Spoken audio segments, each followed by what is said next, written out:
what it means to be a healthcare provider, a business owner, and dealing with children with special needs. Equips you a little bit more of thinking more on the natural side. Okay, what are we feeding our kids? What are we doing with our kids in their free time or most of the day? Are they on screens most of the day? How much of their food is packaged and processed? Your first kid is still your first kid, right? You don't know what you don't know. And trying to figure that on your own is tough. You're stuck between a rock and a hard place. You should be the one doing the therapy, but you also need to cover the rest of the bills. I'm a fixer. And that's probably why I do what I do, right? Probably we both do what we do. We want to fix problems. The Neuronutrition Podcast is sponsored by North Florida Spine and Wellness and produced by Jumine Delmas Studios. Welcome to the Neuronutrition Podcast. I'm Dr. Zetaman, but you guys can all call me Dr. Z. Today, we're going to have a little change of pace, a little bit different conversation with a colleague and, dare I say, friend of mine, Dr. Cima. And we're going to talk a little bit about what it means to be a healthcare provider, a business owner, and dealing with children with special needs. Dr. Cima, thanks for coming on to the show. I appreciate it. Thanks for having me, man. Absolutely. So, tell me a little about, introduce yourself to everybody and give me a little background about yourself. I'm James. I was born and raised in Palm Beach Gardens, Florida. I'm a chiropractor, as also a business owner. Father of two boys, husband to Madison, and yeah, I like long walks on the beach and poetry. Just kidding. Neither of those are my favorite things to do. That's awesome. So tell me a little bit about, what got you into chiropractic? What made you go down, I think a lot of us, like, what made you choose that health path? Both of us do a lot of different things in our office that are not necessarily traditional musculoskeletal stuff. And what made you wanted to go more the holistic route versus traditional medical? My father's a chiropractor, and it was awesome to grow up in an office where, because I had to go there a lot to, as kids, just to see how he was able to help people. So he was able to knock off two things at once, make a good amount of money. This was also the 80s and 90s, and then help people at the same time. So why wouldn't you want to pick that route? I love the idea of more natural and holistic ideas. That's what we were brought up on. That was a philosophy my father had growing up. We were always very big on nutrition, activity, playing sports, community, having good friends. So I love that part of that aspect where we get to be the medicine. So we get to know the patients and get to counsel them through all kinds of health scenarios. So it was a more holistic and well-rounded approach, in my opinion, at least the direction I'm taking it in. Yeah, and that was kind of the same well, not the same route for me. I actually didn't even know what chiropractic was until I was a college student at FSU, and it's kind of a funny story. I was actually dating a girl who was working for a chiropractor who just started. So I hurt my back because I did what a lot of people do. I went from playing like 3 or 4 sports in high school to, Florida State. I wasn't good enough to play any of those sports. And, so I gained some weight, got out of shape, and tried to do the same things I did at the gym or same things I was doing physically in high school and hurt myself pretty quickly trying to go straight back into that same level of intensity. And I remember going in, and one of the things that struck me, this is going to sound bad, but and he was just starting. But one of the things that struck me was this guy's in there playing PlayStation, waiting for people to come in. He just started, didn't have that many people coming through. And I'm not kidding. And but he fixed me in 2 treatments. I had gone 2 or 3 months with taking ibuprofen, like, every single day, and she had to drag me in there, and then he treated me for free just to try to, show me the value of it. And, it was really fascinating to me to see how he could heal things like that, like, fix the issue without drugs and medications and different things like that. And so that's really what drove me to the profession, that way. And then, getting into it, it was interesting because trying to go through chiropractic school, and I still kinda had a more, I would say, traditional medical mindset. So, like, getting into that more natural healing, thought process was definitely a progression for me. It didn't happen off the top of my head, and I will say it progressed more as I had a family and children and started seeing issues with my own kids. Let's talk about a little bit more about family and how that kinda guides your path and, ends up impacting things. Chiropractic in general, you're definitely more critical of the mainstream thought process. I think to be a chiropractor in general, you have more of a challenging perspective on things. You're not willing to just take what the regular traditional thought process is and just go with it. You're more of someone who wants to fight that or find a solution or work around. At least that's my behavior. Again, ask my mom about my elementary school education time. But yeah, it definitely guides you. It equips you a little bit more of thinking more on the natural side. Okay, what are we feeding our kids? What are we doing with our kids in their free time or most of the day? Are they on screens most of the day? How much of their food is packaged and processed? So you start thinking a little more well-rounded when you get down this path. You're not so quick to jump to medicine because you know there are alternatives you'd rather try first. Um, so it definitely guides your decision making when it comes to going through those initial stages of fatherhood, where you're going through your first initial follow up with your child post birth, and then your 1 month, 3 month, and 6 month, and you're always weighing all the different options of what's best to do for your kid time. Yeah, So you're and, just not let's following your advice as much. right, and let's talk about that because, for me, we both have kids with special needs, and to me, the frustrating part that I still, struggle with, to be honest with you, is that, I feel like I went above and beyond. You see these, honestly, you see other people do the bare minimum and their kids, start developing just normally. And, you I feel like me and you both probably tried to go above and beyond to do things to another level and to encourage normal development. And it didn't work, right? And that's a frustrating process, isn't it? It's you definitely have an anger, grieving point when you actually get a diagnosis. Before you get the diagnosis, you're just like, oh well, let's just keep doing what we're doing, and hopefully there's a miracle one day he grows out of it. Um, and then you get the diagnosis, and then that changes things completely.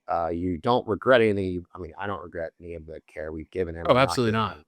Um, but you're almost just like, yeah, two things. One, you get angry for sure, especially if you have any kind of religious backing. You definitely get mad at God in the beginning for sure.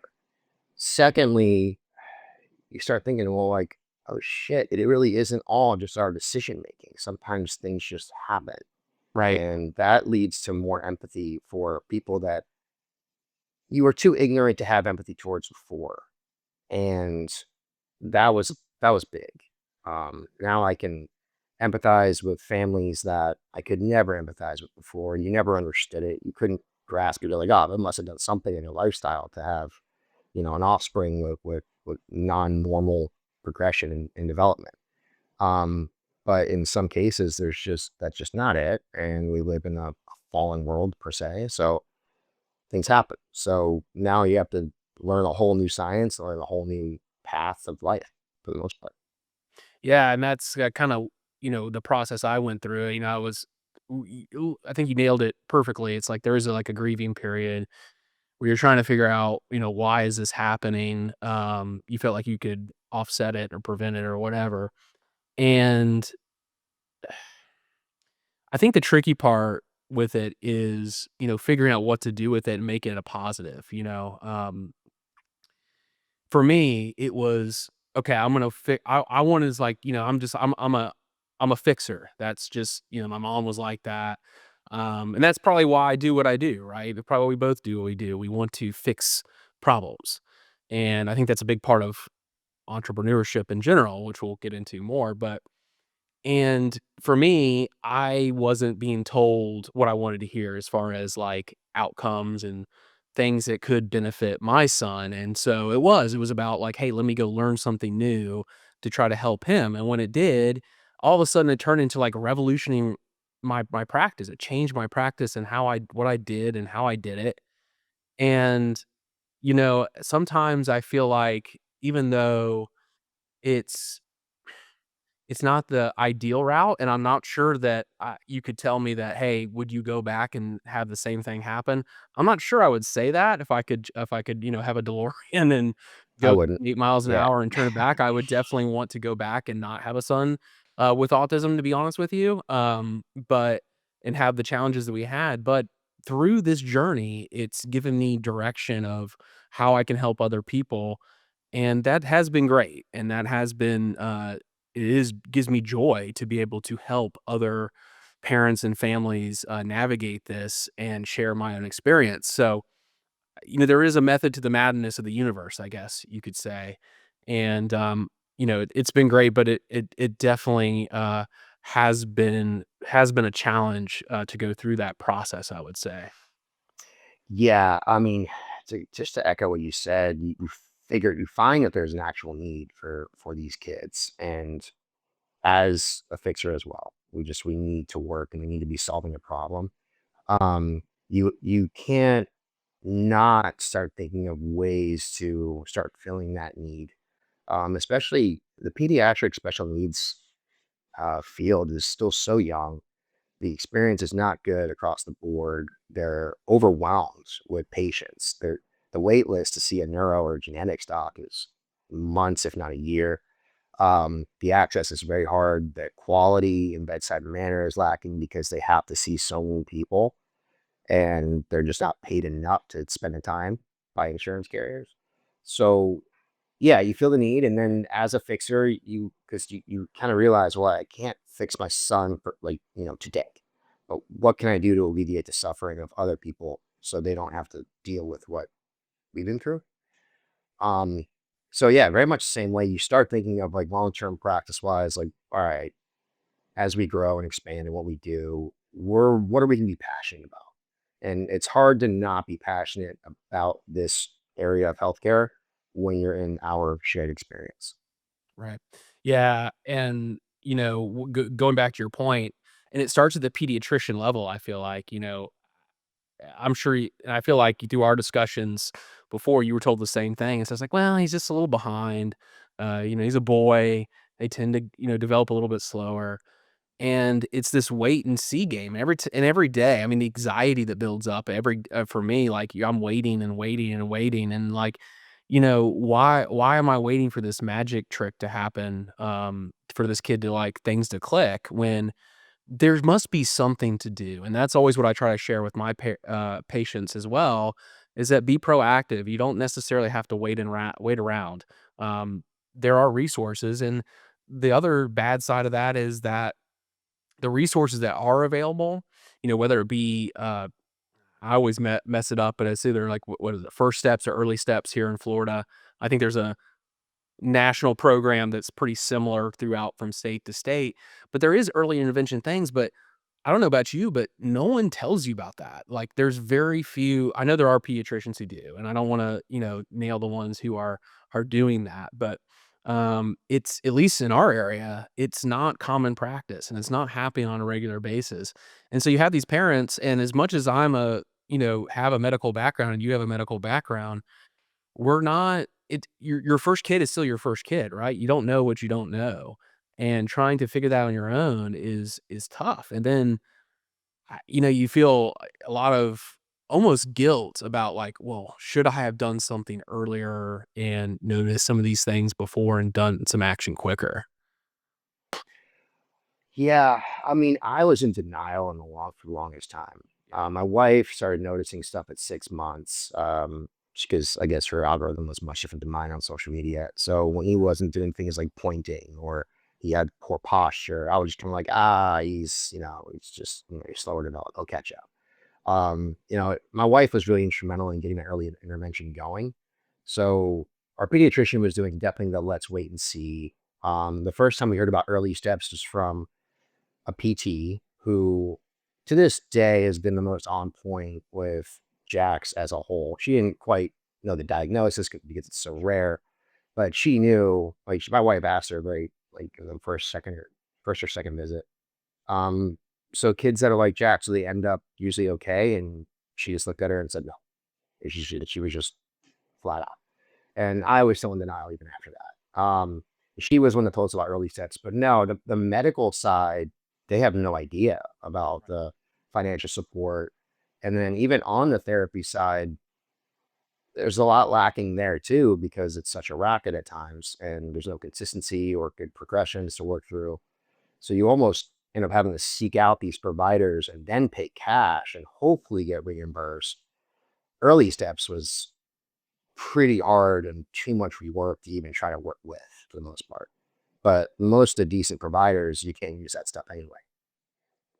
Yeah, I mean, and that brings us to a whole nother point is I don't think people realize is that well, people in our they realize you've been through it, but I think it's like over a lifetime, you'll spend, especially at least with autism. I don't know what it is about, special needs across the board can be so much different, and in some areas be so much more. But I know at least with autism, it's like can expect to spend $3 million in their lifetime, on different therapies and different things like that. And unfortunately, and this is no knock against like you said, like occupational therapists and physical therapists that we've worked with our son throughout the process have been awesome and they've definitely helped him. But, a lot of the therapies that are a little bit more advanced and a little bit more cutting edge and are definitely starting to show a little bit more improvement, they're not covered by insurance. You got to pay out of pocket, and it's expensive. The equipment's expensive. The training to learn is expensive, and it leads into a whole nother issue. And then you try to do all that while trying to run a business, right? Trying to make that money to actually pay for those types of therapies, right?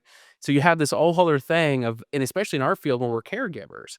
So one thing I've really struggled with, and I'm curious what your take on this and how you've experienced this, is that I struggle with providing care to all these other peoples and other kids, and I love it. Don't get me wrong, I love those success stories and stuff like that.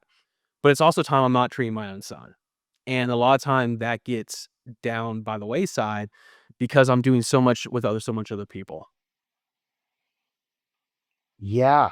Because you're stuck between a rock and a hard place. You should be the one doing the therapy, but you also need to cover the rest of the bills. And I can tell you, childcare and the therapies alone for us is 10 grand a month.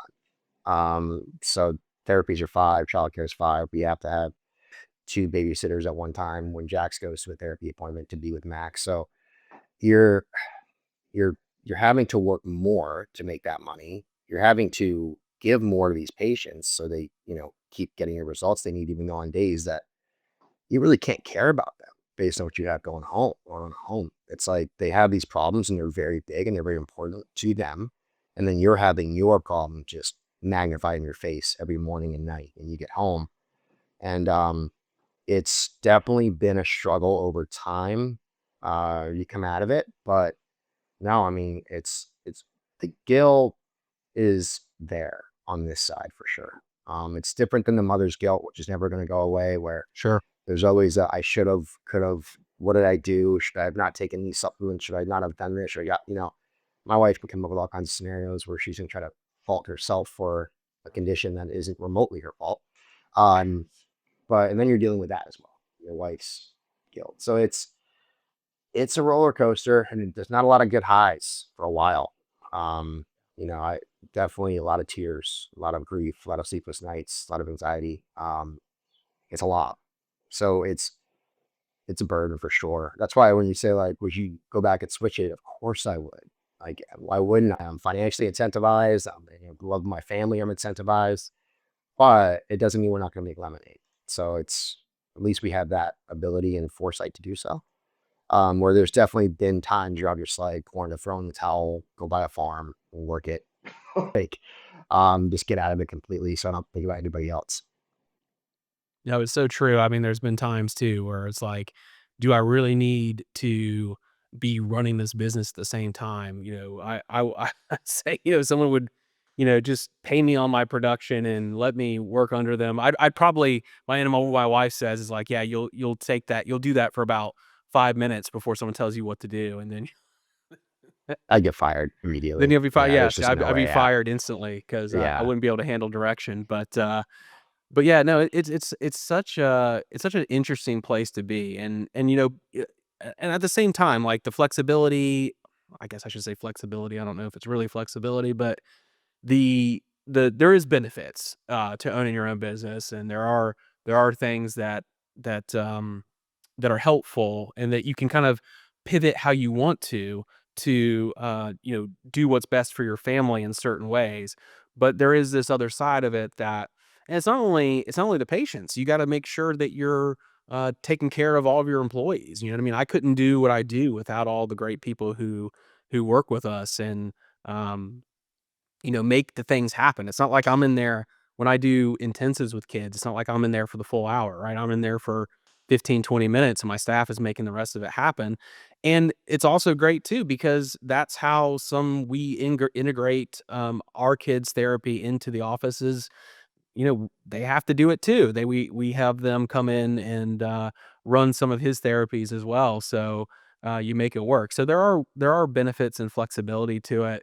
But it is a challenge, and I do struggle with that concept. And then I think we have a similar situation too. Is like not only are we running this business, but we're running these businesses with our spouses, Yeah, right? we have different experiences. We yes and no. You have, I feel like, a harder arrangement than mine. And I'll give you some because your wife is very much on the management side. Um, my parents had that same role. My father was a chiropractor, mother was the office manager. There was so much more friction between the two of them than my wife and I ever have. So my wife's a head of a department of a service that I can do nothing to build or help. So she brings in a whole other side of revenue as a provider and has staff. So the running the business, yes, from a financial standpoint, gets very stressful, when cash flow is tight or we're accruing debt. But we don't have to talk throughout the day about work, which is much better, in my We, opinion. we try not to do that too Where as much as possible. Well, because it's like you could be in the weeds. Like, because my wife helped when I first bought the practice. She learned the different positions there, and she would work each one for a few days at a time. And I'd be in the weeds, and I would say things abruptly. And on Right. a professional level, it is what it is. On a personal, she's my wife level, she does not appreciate that. She will let me know, and I have to change that. But yeah, I mean, it's not the best arrangement when you have to interact on an administrative role with the wife, but the financial stress as a result, and when things break and you have to spend 20 grand in 3 months fixing, and yeah, it all of it just kind of compounds over time. Yeah, and it's fun. It's like, we pay a we have a babysitter every week to go out together Yeah. to have a meeting, you know what I mean, Oh, essentially. You know, yeah. and we always say to ourselves, "Okay, we're gonna take the first 30 minutes or whatever and, figure out what we need to communicate about the business, and then we're gonna have a date night."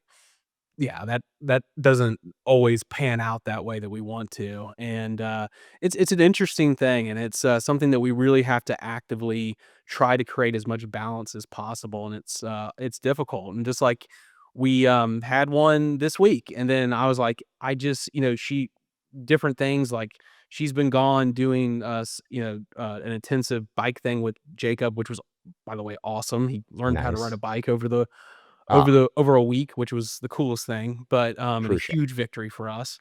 Oh yeah. But at the same time, it's like we had been apart and, like, not together for so long, and everything's so focused on Jacob that I was like, Forget the business today. We just need to hang out. We just need to, like, let's have a real date night."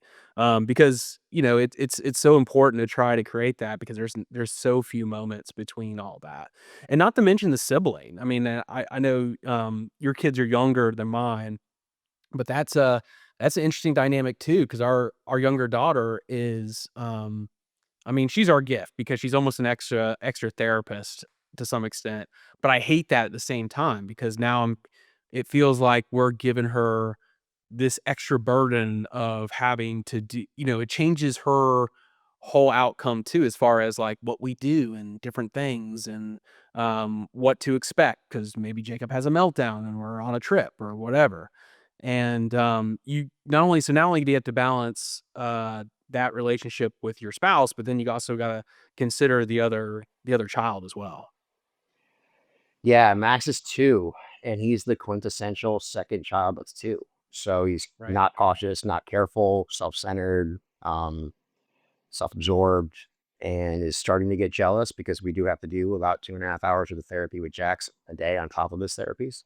So when my wife is doing that, Max wants to play, and he has to kind of deal with that, and she gets upset and troublesome.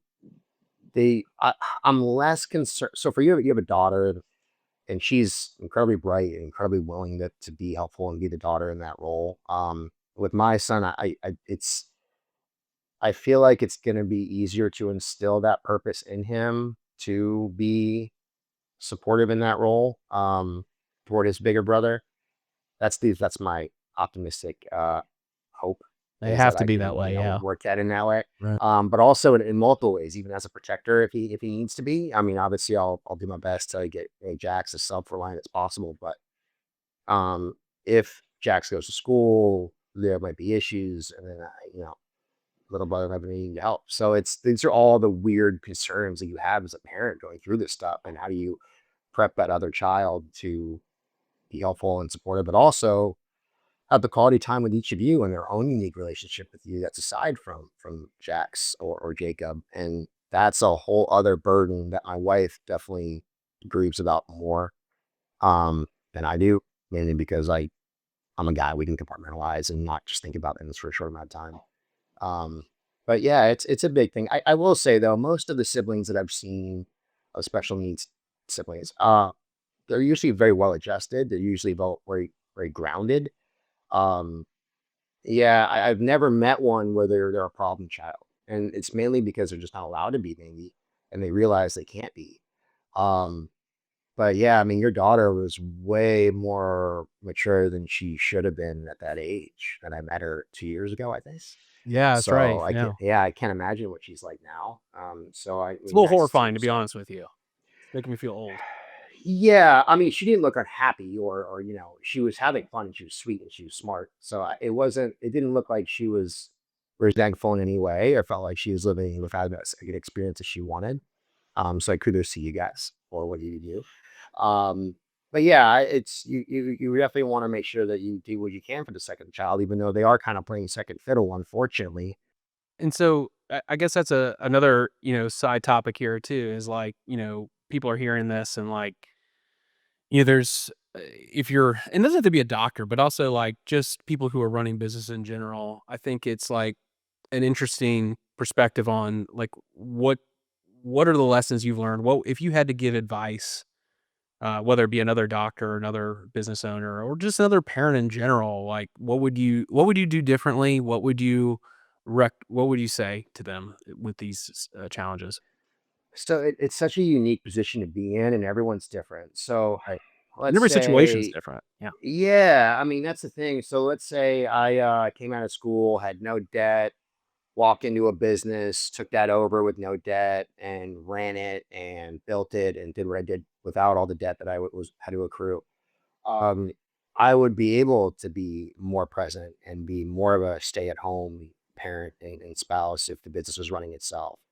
Um, I'm not fortunate in that regard. I had to take on a debt at every step of the way to get my doctorate, and then to get my business, and then to grow the business. So I guess where the realization that came to me was, I don't have the luxury of being home more. I have to be producing. When our personal expenses climb the way they did over the last 5 years, 4 years, um, you kind of have to figure out what you can do financially. You and I are fortunate enough to where we have a business that we can scale and grow and modify and make up those gaps where other people may not be able to.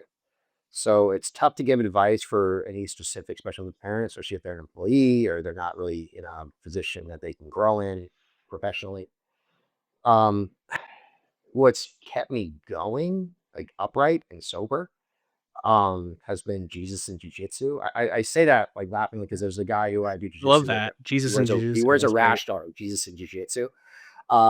And that's been the only two things really keeping me upright.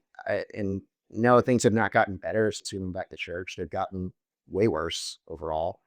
Um, but my resilience has improved as a result of both. And when you get the diagnosis, you're mad at God and you're trying to come up with, all the reasons why. And then you don't feel any better when you start thinking intellectually about it. So what I would tell myself, I was like, well, Jesus is the Son of God. If God's Son isn't off limits, neither is mine. So Yeah. there's always a way for glory to be had by God. So you can tell yourself that you don't feel it for months. Like you never finally get to the point where you're like, okay, this is a mission that I was given. Um, I'm unique in that I can actually do more with this than most people. So I need to take advantage of my talents and skills and uh, experience and do better. Leave the world a better place than I found it. So yeah, hard to give advice. I guess I would say find your events that are not chemical related, and not self-destructive, because I do see a lot of special needs parents over time. Their lifestyle decisions are purely emotional and they're just trying to cope and feel better. So they Right. eat whatever they can, that comfort food. They sit a lot. They just they let their health go south. And that's not good for you or your child. And you're probably like, I don't know if Jax is ever going to live alone. And so I always need to be as fit as I can to make sure I'm here as long as I can be, to make sure he's as reliant as he can, self-reliant as he can be. That that's an excellent point, and that's so true, is that, uh, a lot of these kids, they need you longer than the average parent, the average child needs their parent. They're normally going out of the house at 18 years old, and you gotta be there longer, and, there's not always great backup plans for that. And, I think, right, like you said, that's probably the number one advice I would say, is try to maximize your health, be focused on that. And for me, I think what's helped me the most is trying to kinda what you touched on, is taking my skill set and applying, like, how could I use this to not only help my son, but then that spills into helping other people. And, I think that comes from God too. I think that was, I always wondered too, when I was kind of going through, I worked in a practice that I bought, that, I liked it, enjoyed it, but I didn't feel like a real strong mission statement to it all. And Jacob gave that to me, and, that alone is a gift. I, in some ways, ate that gift, but it has also helped so many people, and so I'll take that mission, and I'll take that mission from, and I think I do. I 100% believe it came from the Lord to for me to do what I'm doing, and I'm happy to do it, and I'm looking forward to doing it. And I don't need my kid to be perfect. My goal is always gonna be to get him to live on his own and be independent. We may not make it, but that's okay. But that's still where we're gonna strive, and we're gonna keep driving towards that. And, I hope other people don't accept. I think that would be my biggest advice, is don't accept, um, the status quo. Always look for that next level of improvement, because it's as hard as life gets, it's always possible. You keep driving it, and it's amazing what can happen. So, um Dr. Seaman, thank you so much for sharing your story. This was a really cool conversation, definitely unique, and I think it helps a lot of people rethink, kind of us as caregivers. It's not just, we're just not there, helping people all the time. We have our own families and things that are, uh, uh, part of our lives, and things that we're trying to cope with, and dealing with a lot of the same stresses that everybody else is doing. And so I really, appreciate you opening up and having this personal conversation with me. Yeah, yeah. I mean, it's my pleasure. It's not something that you can really commiserate, would be the word I would use, with too many people about, especially, our unique shared experience. But um, it is helpful when you do find that one parent that you can talk to and you guys share these experiences for sure.